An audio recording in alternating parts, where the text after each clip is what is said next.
Olá pessoal, como é que vocês estão? Espero que estejam bem. Aqui quem vos fala é a professora Arte Xavier e hoje a gente vai aprender um assunto muito interessante da filosofia e da sociologia, que é a estratificação social. Mais especificadamente, esse é um assunto da sociologia e ele vai trazer algumas teorias dos sociólogos clássicos como Karl Marx, Max Weber e o Emile Durkheim e o que é que eles pensam sobre a estratificação social. Primeiro de tudo, o que é a estratificação social, professor? Estratificação social é a divisão que existe na sociedade, ou seja, é uma divisão de acordo com algumas características que esse indivíduo carrega. Um exemplo de estratificação social: existem pessoas brancas, existem pessoas negras. Por exemplo, eu sou branca, sou professora, nasci em Belém.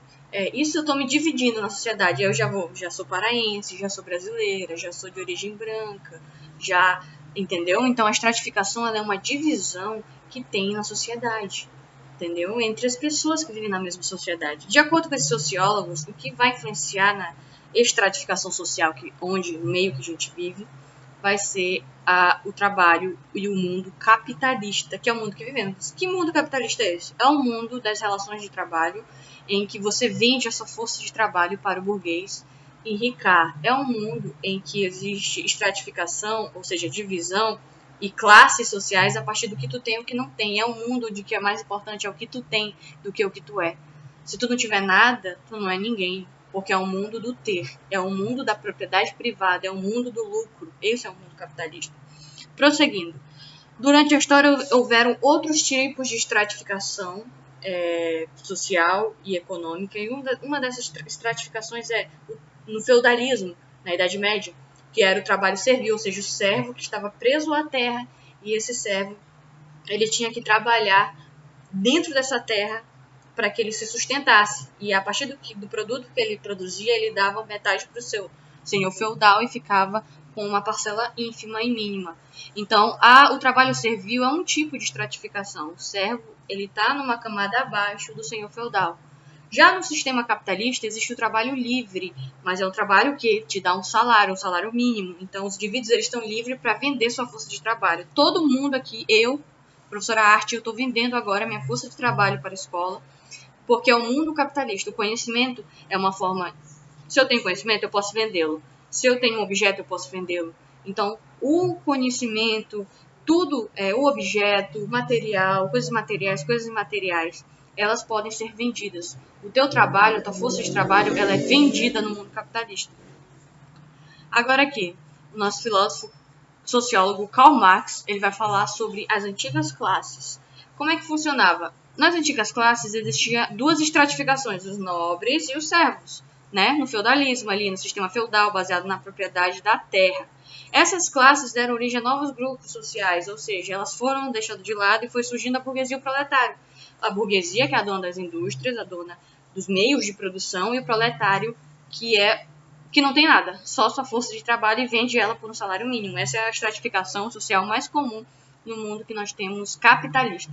Ele vai dizer que os indivíduos eles se libertam das amarras feudais, porque ele se liberta daquele ambiente servil, de servir ao senhor, mas ele passa a ser explorado pelos que controlam o capital. Então, enquanto ele se liberta do sistema feudal, ao mesmo tempo que ele se liberta, ele entra em outro sistema de exploração, que é o sistema fabril, que é o sistema de dentro das fábricas, é o sistema capitalista, que é um sistema urbano, e ele vai ser controlado por quem tem mais capital, por quem tem mais dinheiro. E aí vai surgir a luta de classes, porque o proletário ele quer ter uma posição melhor, ele quer ficar no lugar onde o burguês está, e o burguês não quer sair desse lugar. Então aí é uma contradição de classes, e para o Marx é essa contradição que movimenta a história, que faz com que a história se construa, porque o Marx ele acredita no materialismo dialético, não é? Lembra? Então, o materialismo são as relações de trabalho, as relações de produção. A dialética são as transformações e as mudanças que tem ao longo do tempo. O materialismo dialético. Então, quem é que constitui as bases do materialismo dialético? Os homens, fazendo estratificação social, que acaba criando classes sociais. Que classes sociais são essas? A burguesia e o proletariado.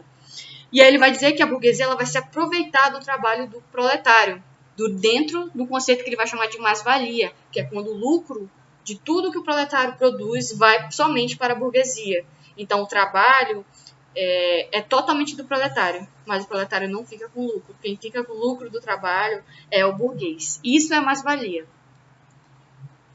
Já o Max Weber, ele vai entender que o capitalismo não é movido somente por interesses econômicos, mas também por outros valores, como honra e prestígio.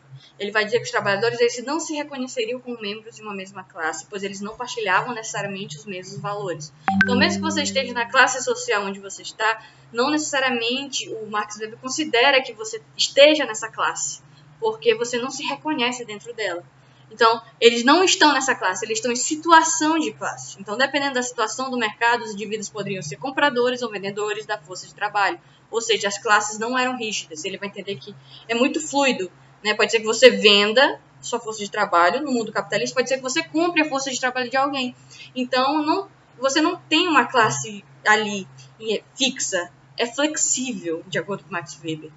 Já o Emile Durkheim, ele vai dizer que a estratificação é fruto da divisão e especialização do trabalho. E esse é muito interessante porque, realmente, quanto mais você especializa o trabalho, tipo, o cara que lá trabalha na fábrica faz aquilo, o cara que dá aula faz aquilo. Então, ele se especializa em um trabalho só. Ninguém faz vários trabalhos ao mesmo tempo no mundo capitalista. Tecnicamente, não é. Não tem como um médico ser piloto de avião ao mesmo tempo que ele é neurocirurgião, ao mesmo tempo que ele dá aula de matemática, ao mesmo tempo que ele trabalha como cozinheiro no restaurante. Não, o trabalho está intimamente ligado à tua função social na sociedade. Então, o trabalho é o mesmo que função social.